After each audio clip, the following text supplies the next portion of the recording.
नमस्कार दोस्तों कल आप सब जानते हैं नोबेल पीस प्राइज अनाउंस किया गया था और वो डोनाल्ड ट्रंप को नहीं दिया गया। काफी लंबे समय से डोनाल्ड ट्रंप इसकी मांग कर रहे थे। अलग अलग प्रेस कॉन्फ्रेंस में जब भी मीडिया से बात करते थे बार बार ये रिपीट करते थे कि मुझे नोबेल पीस प्राइज मिलना चाहिए जो मैंने करके दिखाया है। और इसीलिए अगर आप देखोगे तो कल व्हाइट हाउस ने ब्लास्ट किया नोबेल कमिटी को कि उन्होंने डोनाल्ड ट्रंप को पीस प्राइज नहीं दिया। ये काफी चौंकाने वाली भी चीज है क्योंकि कभी भी यूएस का प्रेसिडेंट इस तरह से नोबेल पीस प्राइज की मांग नहीं करता। खैर जो भी है, इसके बाद जो हुआ ना वो काफी ज्यादा चौंकाने वाला बयान था। अगर आप देखेंगे तो जो नोबेल पीस प्राइज जिनको मिला, मचाडो, उन्होंने बेसिकली ये प्राइज ट्रंप को ही डेडिकेट कर दिया। और इसलिए लोगों को समझ नहीं आ रहा कि एग्जैक्टली हुआ क्या है, कि ये नोबेल पीस प्राइज मचाडो को क्यों दिया गया, उन्होंने एग्जैक्टली क्या किया है वेनेजुएला के अंदर, और आखिरकार उन्होंने ट्रंप को ये क्यों डेडिकेट किया। उन सब के बारे में आपको डिटेल से बताऊंगा। और साथ ही साथ कई लोग ये भी जानना चाहते होंगे कि अभी रिसेंटली आपने सब जानते हैं कि इजराइल और गाजा के बीच में जो सीज फायर हुआ है, क्या उसका कोई रोल था नहीं था, वो सब कुछ मैं आपको बताऊंगा। चलिए आगे बढ़ते हैं, लेकिन उससे पहले आप सबको बता दूं, आप में से जो भी लोग यूपीएससी की तैयारी कर रहे हैं, आज 11 अक्टूबर रात 12 बजे तक आपके पास समय है। मैक्सिमम डिस्काउंट के साथ हमारे किसी भी कोर्स को आप ले सकते हो। यूपीएससी का अगर आपको बैच चाहिए अगले साल 2026 के लिए या फिर 2027 या 2028 के लिए, सभी के लिंक कमेंट सेक्शन में दिए। मैं आपको यूज करना है ये कोड अंकित लाइव, और साथ ही साथ ये फोन नंबर है, अगर आपको कोई डाउट है, प्रॉब्लम है, ये फोन नंबर पर कॉल करिए, मेरी टीम आपको अच्छे से गाइड करेगी। चलिए शुरुआत करते हैं। सबसे पहले मैं आपको बता दूं हुआ क्या है। कल नोबेल पीस प्राइज अवार्ड दिया गया वेनेजुएला की जो ओपोजिशन लीडर है मारिया मचाडो। अगेन आप देखोगे यहां पर साउथ अमेरिका में वेनेजुएला, और लंबे समय से काफी विवाद में रहा है। इनफैक्ट रिसेंटली आप सब जानते होंगे काफी सारी खबरें आ रही थी कि जो अमेरिका है वो कभी भी वेनेजुएला पर अटैक कर सकता है। तो वेनेजुएला में जो अथॉरिटेरियन रूल चल रहा है उन वहां पर ओपोजिशन लीडर मचाडो, आप देख सकते हो यहां पर उनका काफी बड़ा रोल रहा है पिछले 25 वर्षों में। मैं आपको बताऊंगा उनके बारे में। लेकिन बेसिकली क्या है ना कि उन्होंने ह्यूमन राइट्स और डेमोक्रेसी को लेकर स्ट्रगल किया है वेनेजुएला के अंदर।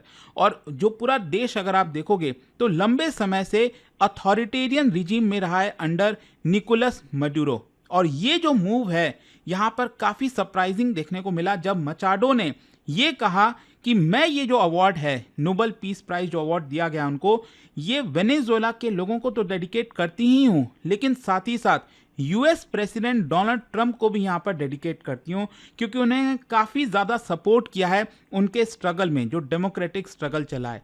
खैर यहां पर पहला क्वेश्चन तो यही आता है कि मारिया मचाडो है कौन। देखिए उनका जन्म होता है 1967 में वेनेजुएला में ही, कैराकस। और यहां पर उन्होंने जो एजुकेशन आप देख सकते हो इंडस्ट्रियल इंजीनियर किया, और येल यूनिवर्सिटी में भी वो पढ़ी हुई हैं।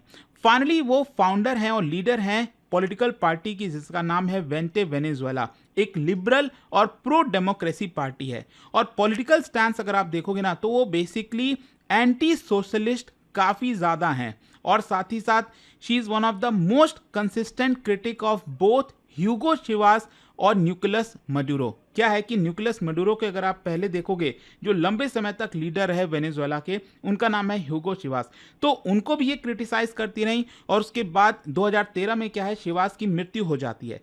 फिर निकोलस मडूरो लगातार यहाँ पर आपका लीडर बने हुए थे, तो दोनों को ही एक प्रकार से क्रिटिसाइज कर रही थी। लेकिन क्वेश्चन ये आता है कि वेनेजुएलन पॉलिटिक्स में उनका क्या रोल रहा। बेसिकली वो 2000 में अगर आप देखोगे तो प्रोमिनेंस में आती हैं जब वो ओपोजिशन रेफरेंडम ऑर्गेनाइज करती हैं अगेंस्ट ह्यूगो चिवास।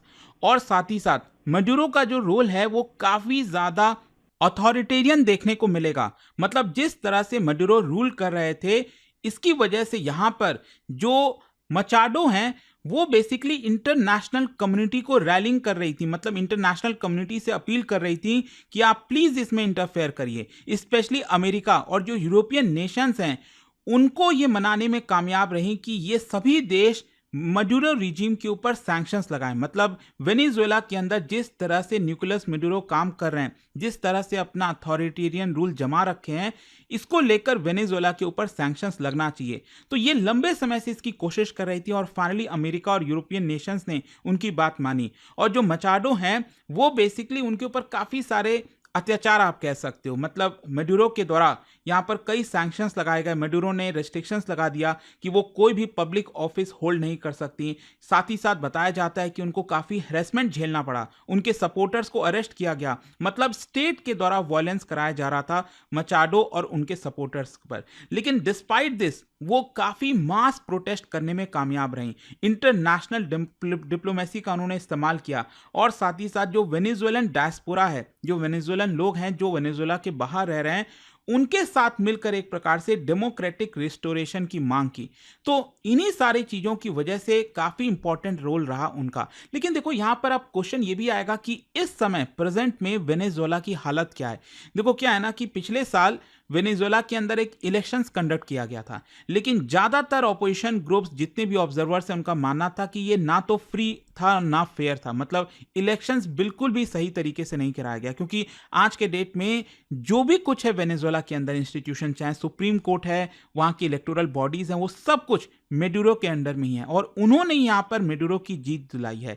और जो मेडुरो है उनको फाइनली तीसरा टर्म डिक्लेयर किया गया, सॉन इन किया गया 10 अक्टूबर 2025 को, डिस्पाइट क्रिटिसिज्म एंड बॉयकॉट, क्योंकि जितने भी ऑपोजिशंस थे उन्होंने बॉयकॉट किया था इलेक्शंस को। और वेनेजुएला की इकोनॉमिक हालत आप देखोगे तो पूरी तरह से कोलैप्स हो चुकी है। इनफैक्ट कुछ समय पहले तो वहां पर हाइपर इन्फ्लेशन था, मतलब पैसे की वैल्यू कुछ रही नहीं थी। आप समझिए जिम्बाब्वे वाला जो हालत है ना, कि यहाँ पर जिस तरह से आप 1 करोड़ 2 करोड़ 10 मिलियन उतने के एक ब्रेड के पैकेट भी आपको नहीं मिलेंगे, वैसी हालत हो गई थी। ऑल्दो थोड़ा सा यहाँ पर सुधार हुआ, लेकिन अगेन आप देखिए तो यहाँ पर जो बेसिक गुड्स हैं वो अनअफोर्डेबल हो चुके हैं बहुत सारे लोगों को। हेल्थ, इलेक्ट्रिसिटी, वाटर, ट्रांसपोर्ट, ये डिसफंक्शनल हो चुका है पूरी तरह से। और इसी की वजह से 7 से 8 मिलियन जो वेनेजुएलन्स हैं वो देश छोड़कर जा चुके हैं पिछले 10 वर्षों में, 70 से 80 लाख लोग। तो ये अभी करंट स्टेटस आपको वेनेजुएला का देखने को मिलेगा। क्वेश्चन ये आता है कि नोबल कमिटी ने मचाडो को क्यों नोबल पीस प्राइज दिया है। देखो जो नोबल कमिटी है उन्होंने बेसिकली कहा कि मचाडो का जो फियरलेस डिफेंस था सिविल राइट्स को लेकर, नॉन वायलेंट पॉलिटिकल रेसिस्टेंस था, जो कमिटमेंट था पीसफुल ट्रांजिशन को लेकर कि वो चाहती थी कि डिक्टेटरशिप से डेमोक्रेसी में जाए, इसलिए उनको ये एक प्रकार से नोबल पीस प्राइज दिया गया है। नोबल कमिटी ने यह भी कहा कि in the face of repression, imprisonment, उनको जेल भेजा गया, काफ़ी दबाव डाला गया, उनको वेनेजुएला से बाहर जाना पड़ा। तो मचाडो एक प्रकार से सिंबलाइज करती हैं होप फॉर मिलियंस ऑफ वेनेजुएलन्स। इतने सारे जो मिलियंस ऑफ वेनेजुएलन्स हैं जो लिबर्टी के लिए स्ट्राइव कर रहे हैं, लिबर्टी की मांग कर रहे हैं, उनके लिए एक बहुत बड़ी होप है। एंड इसीलिए ये जो पीस प्राइज है वो मचाडो को दिया जाता है। एंड दिस कंटिन्यूज, मतलब आप समझिए कि पिछले कुछ समय से अगर आप देखोगे तो नोबल पीस प्राइज काफ़ी सारे उन इंडिविजुअल्स को दिया गया जो अपने देश में अथॉरिटेरियन रूल को अपोज कर रहे हैं। फॉर एग्जाम्पल म्यांमार, आप सब जानते हैं वहाँ पर जो ऑंग सैन सू की है। इसके अलावा चाइना के अंदर लियू शियोबो, और इसके अलावा अभी 2023 में 2 साल पहले जो है रशिया में एलेक्सी नावल्नी, ऑल्दो इनकी मृत्यु हो चुकी है, आप सब जानते हैं यहाँ पर। तो इन लोगों को यहाँ पर दिया जा रहा है जो अथॉरिटेरियन रूल को जो है अपोज करते हैं। खैर यहाँ पर क्वेश्चन ये है कि आखिरकार मचाडो ने डोनाल्ड ट्रंप को ये क्यों डेडिकेट किया। क्या है ना कि ये जैसे ही अनाउंस होता है कि यहाँ पर मचाडो को नोबेल पीस प्राइज मिलने वाला है, मिल गया है एक तरह से, तो अगर आप देखेंगे तो ट्विटर पर उन्होंने ये ऐलान किया, this Nobel Peace Prize belongs to the brave people of Venezuela and also to the President Donald Trump. क्योंकि उनका कहना था कि उनका डिसाइसिव सपोर्ट रहा था, जो फ्री वेनेजुएला का सपना है उसको जिंदा रखने के लिए ट्रंप ने काफ़ी ज़्यादा सपोर्ट किया है। कॉन्टेक्स्ट आपको समझना होगा। क्या है कि ट्रंप के प्रेसिडेंसी के अगर आप दौरान देखोगे, अभी तो नहीं लेकिन हाँ पहला वाला जो टर्म था 2017 से 21 के बीच में, तो यूएस ने एक प्रकार से one of the strongest stance रखा था मेडुरो रिजिम के खिलाफ। यहाँ पर काफ़ी इकोनॉमिक सैंक्शंस लगाए थे वेनेजुएलन ऑयल एक्सपोर्ट के ऊपर। आप सब जानते हैं भारत भी वेनेजुएला से ऑयल नहीं ले सकता। यहाँ पर जो अपोजिशन लीडर हैं उनको रिकॉग्नाइज दिया और कहा कि वो इंटरिम प्रेसिडेंट हैं। साथ ही साथ जो अपोजिशन मूवमेंट्स हैं उसको सपोर्ट किया अमेरिका ने through humanitarian aid and diplomatic isolation of Maduro. तो ट्रंप को एक प्रकार से इसीलिए जो मचाडो हैं वो प्रेस कर रही हैं कि उनकी वजह से उनको काफ़ी ज़्यादा हिम्मत मिली है। इनफैक्ट रिसेंटली भी, जैसा कि आप सब जानते होंगे, पिछले 1-2 महीने से काफ़ी खबर आ रही थी कि ट्रंप के अंडर में अमेरिका जो है वो कभी भी वेनेजुएला के ऊपर अटैक कर सकता है। और इनफैक्ट कई सारे जो बोट्स हैं वेनेजुएला के, ट्रंप ने ये आरोप लगाया कि उसमें बहुत सारा जो ड्रग्स है वो शिप किया जा रहा है अमेरिका में, इसलिए उनके ऊपर स्ट्राइक कर दिया गया और इसमें कई लोगों की मृत्यु भी हुई है। तो लगातार इस तरह की टेंशन्स आपको देखने को मिलेगी। लेकिन ये जो डेडिकेशन है ना ट्रंप को लेकर, कि ये जो पीस प्राइज उन्होंने डेडिकेट किया है, वो क्या सिंबलाइज करता है? देखो, सबसे पहली चीज है कि acknowledgement of US pressure. Machado credit कर रही हैं ट्रंप की पॉलिसीज को, कि ट्रंप की पॉलिसीज की वजह से मड्यूरो का जो कंट्रोल है वो कमजोर हुआ है। दूसरा यहां पर मैसेज है वेनेजुएलन डायस्पोरा को लेकर भी, कि कई सारे जो वेनेजुएलन लोग हैं यूएस में रह रहे हैं, वो एक प्रकार से ट्रंप को सपोर्ट कर रहे हैं, ट्रंप को सपोर्ट करें, वो भी एक मैसेज है। और तीसरा पॉलिटिकल स्टेटमेंट भी है, मतलब कहीं ना कहीं वो पहले जो बाइडेन एडमिनिस्ट्रेशन है उनको भी क्रिटिसाइज कर रही है कि उन्होंने बहुत ज़्यादा कुछ किया नहीं वेनेजुएला को लेकर। तो एक प्रकार से उन्होंने ट्रंप को इसलिए जो है डेडिकेट किया है। अच्छा, इसको लेकर रिएक्शंस क्या है? वेनेजुएला के अंदर अगर आप देखोगे, जो अपोजिशन ग्रुप्स हैं वो सेलिब्रेट कर रहे हैं कि हाँ, मचाडो को इंटरनेशनल रिकॉग्निशन मिला है उनके स्ट्रगल को लेकर। वहीं जो मड्यूरो की सरकार है वो कंडेम की है नोबल कमिटी, एक प्रकार से जो नोबल कमिटी जिन्होंने ये प्राइज दिया है, कहा है कि एक प्रकार से ये पॉलिटिकल इंस्ट्रूमेंट बन गया है इंपीरियलिज्म का। साथ ही साथ जो स्टेट मीडिया है जो डायरेक्टली मड्यूरो के अंडर में है, उन्होंने मॉक किया कि किस तरह से ये डेडिकेट किया जा रहा है ट्रंप को। और जो मचाडो हैं वो एक प्रकार से यूएस इंटरेस्ट को ही सर्व कर रही हैं। मतलब वेनेजुएला की सरकार ये कह रही है कि ये साफ हो जाता है इससे कहीं ना कहीं कि जो मचाडो हैं वो अमेरिका के लिए काम कर रही हैं, अमेरिका की एजेंट है।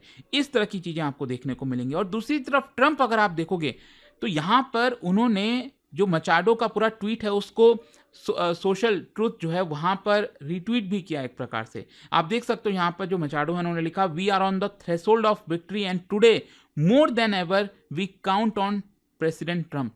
तो वापस से वो ये कह रही हैं कि अभी भी हम ट्रंप के ऊपर काफी ज्यादा निर्भर करते हैं। तो इसी को एक प्रकार से ट्रंप ने हाईलाइट किया। ऑल्दो जैसा मैं आपको बता रहा था, ट्रंप को प्राइज तो नहीं मिला है, लेकिन हाँ, वो इस चीज को डेफिनेटली सेलिब्रेट करेंगे।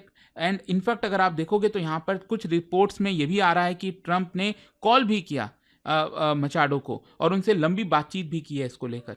तो जाहिर सी बात है ट्रंप भी इसको थोड़ा सा दिखाना चाहेंगे, लेकिन इसका पॉलिटिकल इंप्लीकेशन क्या है वो थोड़ा सा समझने की जरूरत है। देखो, अगर हम वेनेजुएला के पर्सपेक्टिव से बात करें, ये जो अवार्ड है इसकी वजह से कहीं ना कहीं वापस से वेनेजुएला के ऊपर, मड्यूरो रिजीम के ऊपर इंटरनेशनल प्रेशर बढ़ेगा और इसकी वजह से जो अपोजिशन मूवमेंट है वेनेजुएला के अंदर वो और ज़्यादा तेज हो सकती है। सिविल सोसाइटी जो है वेनेजुएला के अंदर उसको एक पावर सी मिलेगी।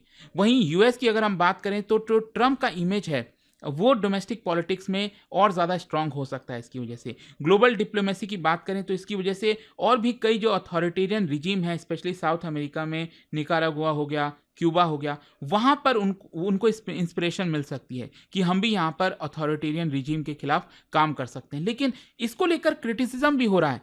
कई ह्यूमन राइट्स एक्टिविस्ट का कहना है कि खुद ट्रंप जो हैं वो डेमोक्रेसी को सपोर्ट नहीं करते हैं, वो काफ़ी इनकंसिस्टेंट रहे हैं। इनफैक्ट अगर आप अमेरिका में देखोगे जिस तरह से यहाँ पर जो इमिग्रेशंस के खिलाफ लड़ाई लड़ी जा रही है, आप देख रहे हो यहाँ पर ट्रंप जो है पूरा हमला बोल चुके हैं। वहाँ के कई शहरों में, वॉशिंगटन हो गया, कई जगह इमरजेंसीज लगाई गई। आप सब जानते हैं वहाँ की जो आर्मी है वो सड़कों पर उतर आई, उसके खिलाफ लोग सड़कों पर उतर आए और लगातार झगड़ा हो रहा है। शिकागो में अभी जस्ट कल खबर आई कि काफ़ी सारे लोगों के बीच, जो सिटीजन्स हैं और साथ ही साथ जो पुलिस है उनके बीच में काफ़ी ज़्यादा आपका वॉयलेंस देखने को मिला। तो इस तरह के लगातार क्रिटिसिज्म भी आपको देखने को मिलेगा। लेकिन क्वेश्चन यहां पर यह है कि ट्रंप को क्यों नहीं नोबेल प्राइज दिया गया? देखो, क्योंकि इसकी चर्चा चल रही थी और यह सवाल बेसिकली जो नोबेल कमिटी के चेयरपर्सन है उनसे पूछा गया कि why Donald Trump was not considered for the same. और देखिए उनका आंसर क्या था। उनका कहना था कि ये जो कमिटी है ना, जो डिसाइड करती है, जो रूम में बैठती है, it is filled with portraits of all laureates and that the room is filled with both courage and integrity. हम किसी के सामने झुकने वाले नहीं हैं, हम पॉलिटिक्स के सामने झुकने वाले नहीं हैं। हाँ, ये हमारे अंदर करेज है और इंटीग्रिटी है।